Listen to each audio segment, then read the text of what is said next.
Om.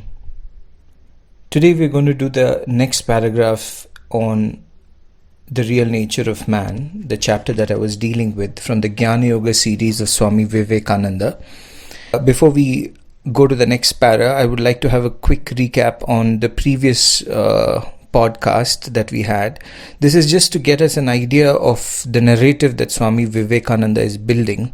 In the previous two paras, Swami Vivekananda stressed on the idea that the question, what is real, is always going to be standing in front of man to have an answer. And he placed the various kinds of situation. He said that even if you have sense enjoyments, death will come. Even if you have a pursuit in life where you feel that you are going to step aside from questioning this reality, still death is going to make its presence felt and is going to ask the question, is this real? He also mentioned that no matter how much we keep man bound by making sure that he doesn't trouble himself in questioning the realities, the fact that death comes to all is always going to bring this question in front of man, and he is going to be forced to find an answer. The question is, what is real?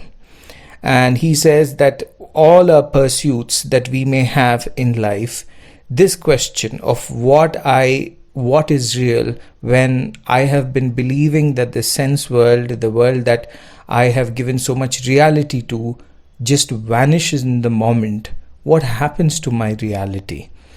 And Swami Vivekananda says that this question is going to always remain plaguing man. What is real? He says that time is never going to lessen its power. On the other hand, it's going to add strength to it. It means if we extend our existence, the existence is only going to push us to inquire further into the reality of life. With this build-up, now he goes to the next para. I'll not be reading the whole para this time. I'll just be reading a few lines and then explaining them. He says, then there is the desire to be happy. We run after everything to make ourselves happy. We pursue our mad career in the external world of senses. If you ask the young man with whom life is successful, he will declare that it is real, and he really thinks so. Perhaps when the same man grows old and finds fortune ever eluding him, he will then declare that it is fate. Here Swami Vivekananda is trying to talk about happiness. First is the idea of death, and the fact that death is going to always keep questioning us. So we're going to ask, is this real? From this kind of a narrative, he now puts a new perspective and he says the idea of happiness. Happiness is something that we all crave, and it is something that we all seek. Is happiness the goal of life? Yes. Now, happiness being the goal of life, is Swami Vivekananda trying to say here that the pursuit of happiness in terms of wealth, luxury, power is the right way? And here he's trying to tell us that it's not. Does it mean that Swami Vivekananda is trying to berate the idea of ambition, berate the idea of success, of achieving in this world? No. His argument here is very plain and simple. He speaks of happiness.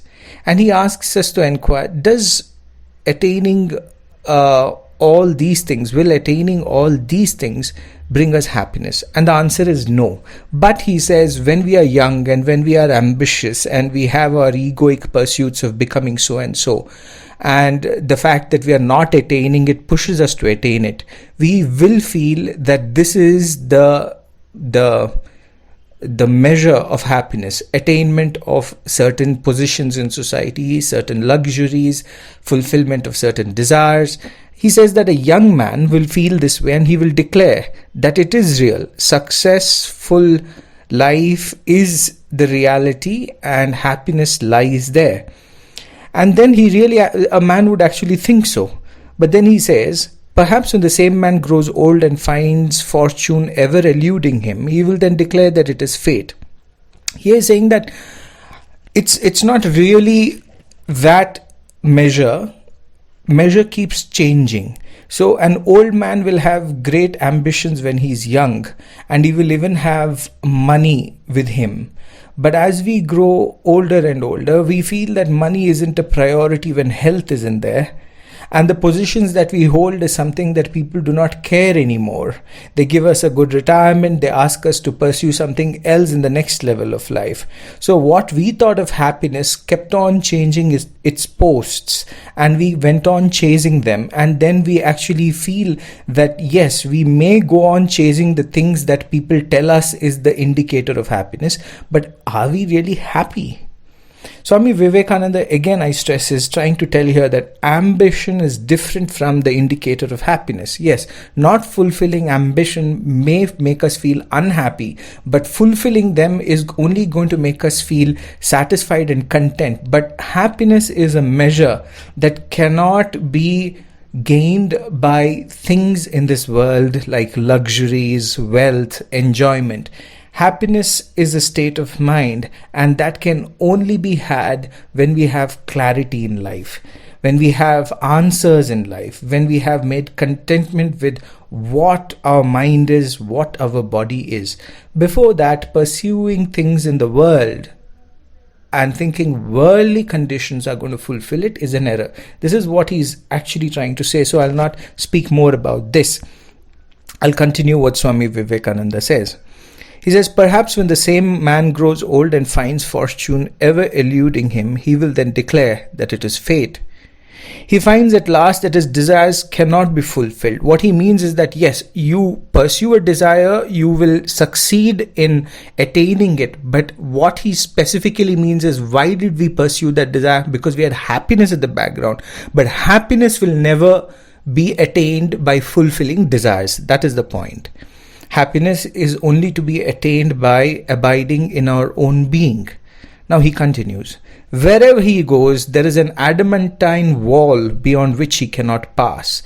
Every sense activity results in reaction. Sense activity means if you are going to enjoy your senses, you are going to also enjoy the losing of vitality of those senses. And if you believe that sense enjoyment is going to give you happiness, then when the vital organs reduce in their power and their ability of owing to some disease, happiness is going to turn into intense misery. When we feel that emotions is the way of existing in this world, and we desire to be connected to humans in terms of being emotionally attached, when somebody hurts our emotions, we are going to experience tremendous pain.